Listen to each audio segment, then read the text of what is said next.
Hello, friends. Shu here. So I am hopping on here to talk about back to school anxiety.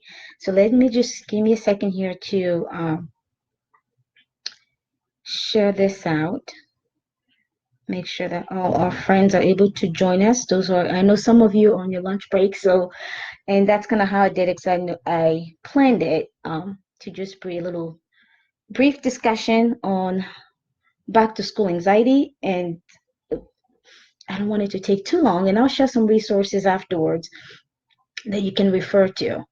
But for those of you who are new to me, I am Shu Allegra. I am a certified counselor, and I wear many hats. I'm a speaker, I'm an author, but I'm a mom. Every single day when I wake up and go to bed, begin my day, end my day with that role in mind, and throughout the day as well. But that's the one hat that I'm most proud of wearing, and that's where everything I do kind of revolves around that. So today I'm helping here as a novel mom, but also sharing some of the struggles that families are going through at this time. It's back to school time, and I've seen it in my own home where the anxiety starts to rise. It's like, oh, what class do I have? What don't who's gonna be there? What's my schedule gonna look like? I don't know what to wear. I don't have what to wear. And you're hearing like it's little things like that, and they piled up, and you just and like I said, I heard in my own house, and also I'm hearing this for families that I support. These headphones. Give me 1 second, guys. So also families that I support, I'm hearing that from them. I'm hearing how kids are getting more anxious about going back to school. Some kids are even saying, I don't want to go to school. Can we change school? Can we do cyber school? And it might come out in different ways. Your child might be saying it in different ways or showing it in different ways. But back to school anxiety is real. It is real. And so that's why, last night I was talking to one of the families that I support. And I think one of the child that in that home was starting to say things that were not even safe, and the mom, she's loving caring mom, got worried. She's like, is my kid okay? Like, where is this coming from? And the more she talked with her child, they realized it was the anxiety about going back to school. So your child might be seeing it. So we are connected, we are live. So anyway, so after talking to the mom for a little bit, I decided, hey, tomorrow I have some free time. So I am going to go live and share about 10 tips on helping, 10 tips to help your child overcome back to school anxiety. So if you're here and please chime in the comment. If you're here live, hi Shawnee, thanks for being here. If you're here live, please comment below if you have a question, if this is something that you're even experiencing in your family. So we will do this. If you're experiencing or seeing back to school anxiety, yeah, manifest itself in your house, I want you to put a one. And then if you have a question, also please comment below. Put the questions there in the comments so that I can address them right now. If you're catching the replay later, please put hashtag replay so I know that you were here. And if you still have a question while watching the replay, please, put the question in the comments. I'll make sure to go. I'll make sure to go back and answer those questions. So I'm gonna go quickly here. Like I said, I wanted to make sure that this did not take all day long because I know it's lunchtime and all of the, and some of those of us who are not physically in the work building, you have kids and they have kids at home, right? For those of us who are not back to school yet. I think I have a friend who is in Georgia, I believe, and our kids went back to school this week. And I'm like, whoa, I'm glad we still got 2 extra weeks because we need that. We need that to prepare for this back to school thing. So let's go. I'm going to go um, quickly here, but like I said, I'll share some resources so that you can refer to all the things that I'll be sharing here today. So the number one tip, to help your child overcome the back to school anxiety is to just remember that all feelings are real. They're real to the person that's experiencing them. So it's so easy to say, well, it's the same school you went to. There's nothing big, there's not going to be any big difference. The building, most of the teachers. That is not helpful in the moment, in the time where your child is feeling anxious. And so yes, that's things you can talk about later, but in the moment where they're overwhelmed, I really, really, really, really encourage you to listen without judgment. Listen without judgment. That's your number one tip. You listen without judgment because those feelings are real. For your child, it doesn't matter if it's the same school. It doesn't matter if some of the friends are going to be there as well. For them, they're feeling overwhelmed and they don't need someone else to add a layer of, of weight on the anxiety they're already feeling. So the first thing you want to do is to listen. Listen without judgment. And then number two, you also want to remember that feelings don't just happen in a vacuum. So you want to get to the core issue. Like what is, at the bottom, at the core, what's hiding, like I often say, hiding underneath this feeling of anxiety. Is your child just not feeling prepared? Is it, if it's a new school, if it's a new neighborhood, new school district? I mean, it's a lot of things are going to be, new to your child. So the fear of the unknown is real. Even as adult, we deal with that. But you want to get to the core issue, because unless you kind of you identify what is at the core of all of this, then you're just going to be putting bandages on things, right? And I've seen that in my own kids, in my own life as well. So there's things where we kind of, when we feel like, oh yeah, I think we got it, so we start working, and then we find, oh no, it's like an onion. You peel another layer, there's something else hiding over underneath there. So we deal with that thing, and then the more we go, you're going to find that, you're and even as adults, you're peeling off those feelings, those emotions one by one, and kind of to get to the core of what's hiding underneath that. And especially if your kid, you also know the child, the age of your child. Younger children, if they're starting kindergarten, starting preschool, sometimes that age, during that age, those ages, kids sometimes suffer from separation anxiety. It's kind of a typical, part of growing up, getting used to not being around mom and dad or grandma or aunt or whoever that's caring for them. So you have to know what's hiding underneath. Is it just the separation that's causing the anxiety? Is it the peer pressure that's causing the anxiety? Is it, and especially when the kids get into the teen years, they might all the peer pressure, the social anxiety. There's all the things that we don't think about, self-esteem issues. So get to the core. So your number two is that get to the core of the issue. So that was number two. And then the third tip is create a safe place for your child to share their feelings. I can't say this enough. And if you follow me on my other page, in our main business page, the Grace and Hope Consulting page, the whole theme over there this month, it's all about giving yourself permission to feel your feelings. And I'm so big on that because most of us have been raised in homes where we were not allowed to talk about our feelings. And we all know what that has done to us. Some of us grew up like not being assertive, and then, or always feeling like people are putting us down, or feeling like we have to put a hand over our mouth because we don't know what to say or how to say, or because we don't know how people will react to what we say. It's because we haven't been given a safe place to talk. So create that safe place with your child. Make sure that your child know that they can come talk to you about anything. So don't know. Some parents will say, "Well, my kids know that I'm always available to talk, and I can talk to them about any time." No, they don't know that. Because if they come to you and say, they start talking about school, you're like, it's the same school. It's that, like, all the things that we see as adults, thinking that we're trying to give them, rational, ideas about how to face this. In that moment, for them, that becomes a little condemnation instead of being supportive. So creating a safe, you might think that you're creating a safe place by telling them what to do. At that moment, they might just need a safe place to vent, to let it out, to know that they won't be judged. Like we said, that was our number one tip. Feelings are real for the person experiencing it. So you want to listen without judgment, right? Number two, we said about feelings don't happen in a vacuum. So get to the core issue, get to the bottom of it, what's hiding underneath. Number three, create a safe place for your child to share their feelings. Number four, prepare your child about what to expect. Because even if it's a new school, it wouldn't hurt to go do a tour and kind of, go over their schedule. Like I know with my kids, we got the schedule in the student portal, and it was so we could go print it out. And even the school offers, even for returning student, they're offering open houses where you can go, specific date and time, and you can literally walk from class to class with your child to kind of prepare them what to transition from one class to another. This is what's going to look like. This is what this class looks like.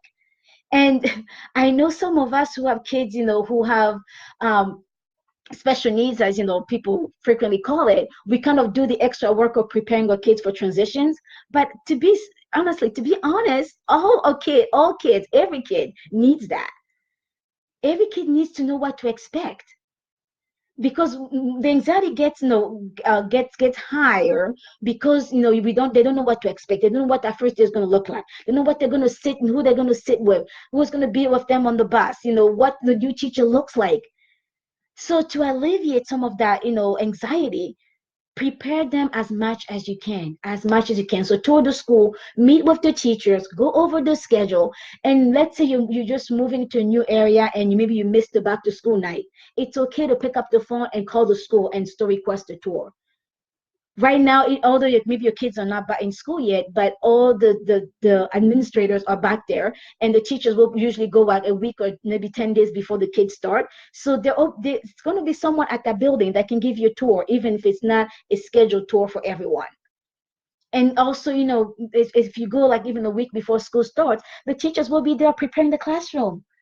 Even for think about yourself. Wouldn't it be like if when you were younger, didn't you wish that someone had done that with you for every class, for every school year, to go, you meet your teachers, meet the class, meet the teachers, see where the class is located, kind of get your the lay of the land, and kind of see what the building looks like. It helps all of us. So don't forget that for your child. Prepare them as much as you can. And with preparing too, make sure they have what they need for school. And I know as they get older, kids want stuff, I know wants the newest iPhone for school. Well, you don't need an iPhone to complete school. You probably need technology nowadays. I get that, but it doesn't have to be an iPhone. Right? So give them what they need. And I'm not saying that we have to give them everything they want, but preparing them, make sure they have the resources that they need, but also just that emotional support that they need in order to go for a new school year. Number 5, teach your child about safety. And I know this is a big concern for many of us. I mean, especially nowadays with everything happening. Hi Joy, hi Sharon, thanks for joining us.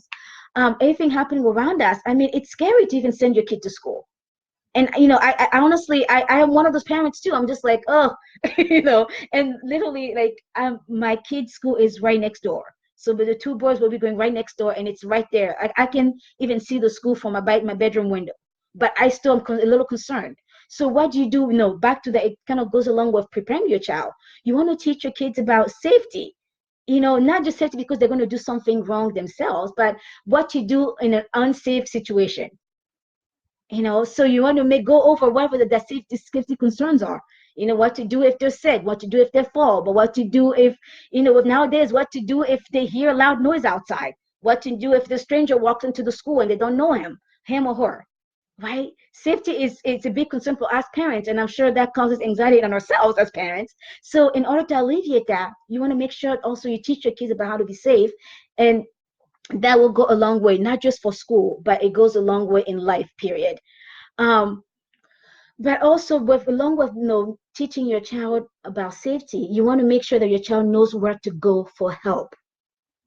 Again, in general. So this help goes in and out of school. So in school, they know if they're physically not feeling well, to go to the nurse. If they need to talk, and they go to the school counselor. If they're having a concern with another student in the classroom, it's okay to talk to the teacher about it. So your child needs to know that they are supported. For all of us doing something new, even doing things that we're used to doing, when you know that you have the support, your people got your back, you feel more confident about it. And that's no different for our children. So make sure that they know where to get help. And also even help outside of school. And we're going to talk about that in a little bit. So that was number 6. Number 7, cover the basics. Sometimes we forget that, when our kids get all emotional about things, it's like, oh, tough it up, you'll be fine. This is all part of growing up. Well, sometimes ask yourself, just did that all the basics can be taken care of. And when I'm talking about basic stuff, the basics of being a living, what do they need to live? Rest, nutrition, sleep. Those are all very vital. And I know in my house, we struggle with sleep around here. And we have, melatonin gummies. We have lavender essential oils. We do the Muna Sonata, music in the background to help the kids. We have the fan on for background noise. So do whatever your family needs, your kids need, in order to get the rest that they need as well.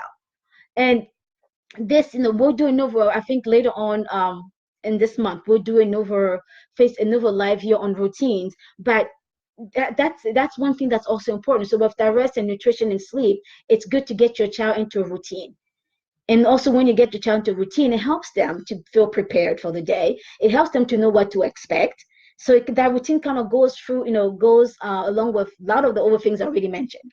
Okay, so that was number 7. Number 8, I want you, like I said before, encourage, encourage, encourage. So encourage always, practice often, and tweak as needed. So, and if you're listening, if you're listening without judgment, like we talk about in, with our number 1 tip, then you want to make sure that even when your child, maybe it's something you already said 20 million times. It feels like it for us moms or dads. We're like, have we already talked about this many, many times? Where are we going through this? And we told you, it's going to be okay. I told you life will go on. I told you you're going to be fine. And that does not help. It does not help your child, right? So just keep encouraging them.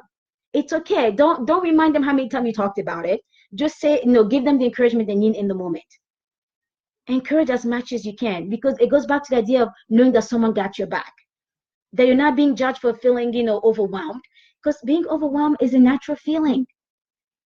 And I'm sure even for adults, as you're starting, if you're starting a new job, or the kids are like, even just when school ends and summer's starting, we feel overwhelmed as parents. Like, another kids are going to be home. I have to make all these plans and figure out what to do with them, and it's overwhelming. Life is overwhelming. So even if as adult we struggle with those things, and we sometimes forget that our kids need the support to navigate that. Some of us struggle even more with those things because nobody took the time to teach us those things when we're younger. Nobody took the time to support us in those moments when we're younger. And then we grow up with those deficiency, if you want, that we still don't know how to manage our emotions. We don't know how to deal with change. We don't know how to deal with anxiety because we didn't get the support we needed back then. So make sure that you're showing your children on a positive foundation. Give them the tools that they need in order to be successful. So you encourage, encourage, encourage, but then also practice. So when you're setting up that new routine, when you're telling them about, where to find help, or when you're going over the schedule, practice with them. What that schedule will look like. Practice with them what the new routine at home will look like. Because the more you practice, the more you also find out things that need to be tweaked. So let's say if you've maybe, like sometime in my house, we went for this, where I thought, if they going to bed at 8:30 we started, then we should be fine. What I found out that is, if we go to bed at 8:30, my younger child, the youngest one, will not only it takes him, it usually takes him another hour and a half to even just fall asleep, but then he's up by 5 o'clock in the morning, and I don't get any rest. And so you have to kind of keep tweaking, practicing, so you know where to tweak for you and your family. And I know, like for my teen needs more sleep, than I realized. So we sometimes, if I they're getting older, they're fine. Like, and teens want to stay up and playing on those tablets and all of that. So when you're stating those new routine, you have to give them time to practice that. And I think when we did a week ago, when we did a parenting clinic, we were talking about, preparing your child for back to school. I say even starting that back to school routine, if you want, or schedule a week or 2 weeks prior to the first day of school.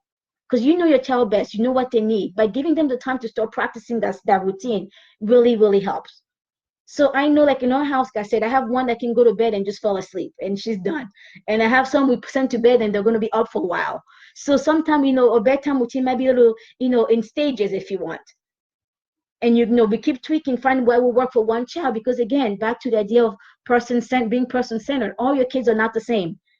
Right? And as much as we want, we are one parent, you say, I'm the parent, I want to parent my kids all the same, you're not going to be effective. There are kids where if you just look at them one way, they know that, oh, something is wrong, they have to take care of it. There's kids where you have to say something. There's other kids and you have to say 20 times, they're still not hearing. They have to have a consequence after that, in order to follow through on things. So each child is different. So you want to make sure that, again, like I said, you're encouraging always in a way that makes sense to your child. And I talk a lot about too for the families that I support about knowing your child's love language. If your child likes to be encouraged by touch, so the hugs and the high five, then you're doing that. If you have a child who loves praises, so you want to you're writing them those notes and say, good job, buddy, you're doing this. So you want to make sure you know how to connect with your child emotionally. And maybe I should put down my list of things. Shani, please remind me that we can do a little session, maybe sometime in September, on knowing your child's love languages. So you're encouraging always, you are practicing often, and you're tweaking as needed. So now number 9 is build partnerships in and outside of school. We often forget that it takes a village to raise a child. So as much as your child might have anxiety around school, and it's like, it's going back to school that's creating the anxiety, but they need support from everywhere. So if you are part of, all of us are part of communities, right? Nobody's an island. So around you, there's definitely stuff or things and resources you can tap into to support your child. Maybe it's a youth group at church with kids who live in the same area, who are maybe going to the same school. So she gets to talk with other kids who are going through the exact same thing, and they can support one another. Maybe it's the Boy Scouts, and just to know, like, hey, yes, school can be hard, but I can have fun afterwards. And then they have other people, other adults they can talk to who are safe adults, right? But also, even for you as a parent, if your child's anxiety is becoming hard to manage, don't just tough it up on your own, saying, oh, it's going to be fine, they're going to get better. You're not doing yourself, or you're not doing your child a service when you do that. You're actually doing them a disservice. If your child needs professional help, clinical help, because the anxiety is not a clinical condition, please, please, please make sure you get them the help they need.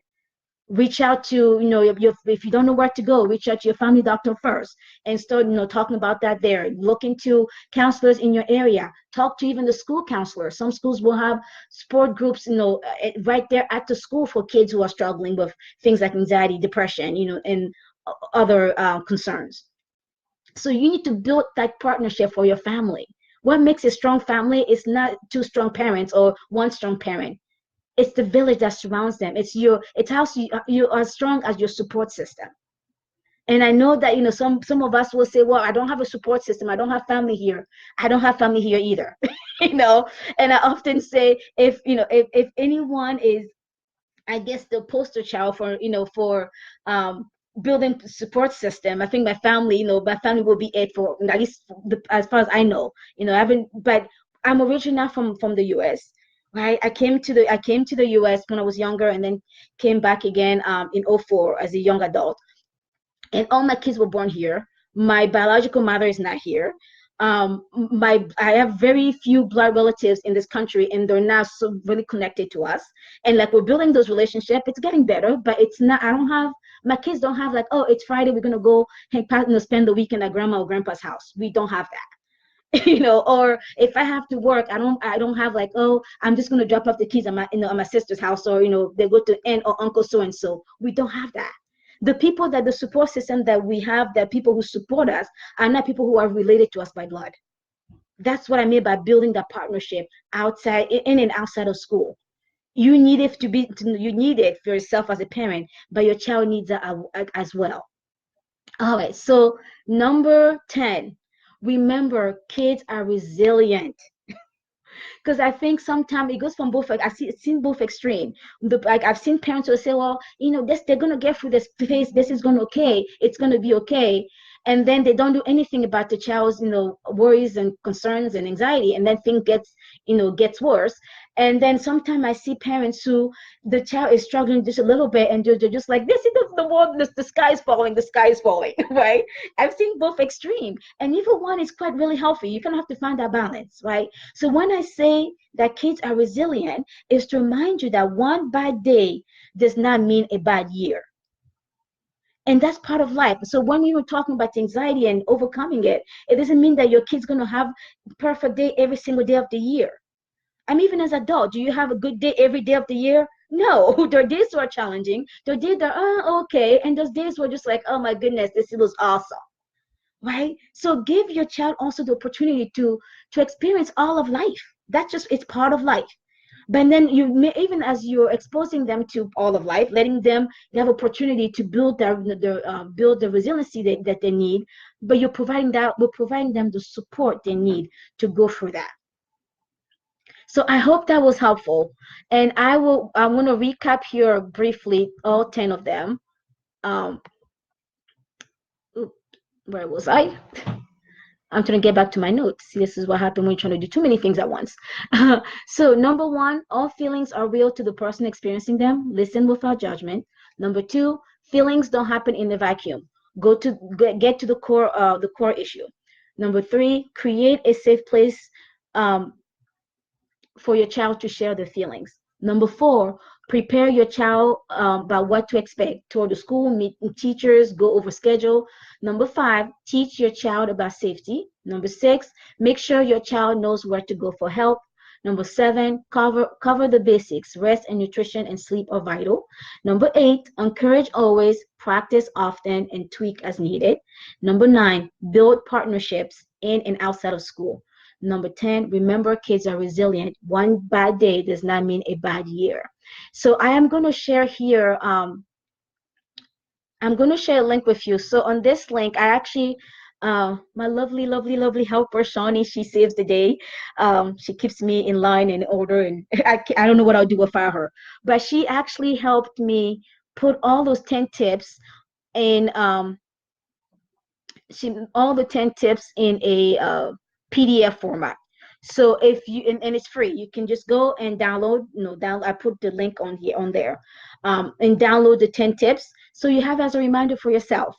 And the other thing too that I wanted to quickly share for those, if your child is, even for yourself, because I think we forget that when our kids get anxious, sometimes we become anxious because we're worried about them being anxious. And then sometimes it's the other way around. Because we're anxious about our child, the kids start feeding off our energy and feelings. So the other thing that I want to share here is actually, I'm going to put that one there as well. Okay. So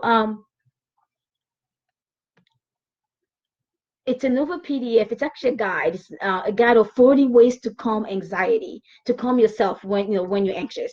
So in that, it's like there's very simple strategy techniques that you can do in the moment. Because like the strategies I give you, it's going to prepare your kids to school and they're good. But in the moment when your kid is feeling anxious, maybe it's test anxiety. You in the moment, what can they do even for yourself? So the four ways in there, the four techniques and strategies are not just for kids. This is for all all of us.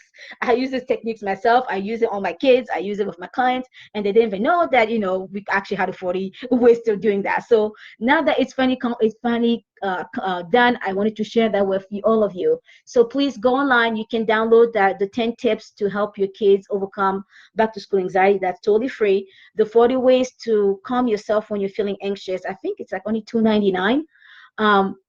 But anyway, those are two resources right there to help your entire family. And I hope this was helpful. If you're checking this later, make sure that you let us know that you were here. Put a hashtag replay. If you have any questions, post it here, and we'll be back to get back to you. All right, guys, take care, and hopefully the rest of your day you have a good rest of your day and also a good weekend coming up. All right, bye.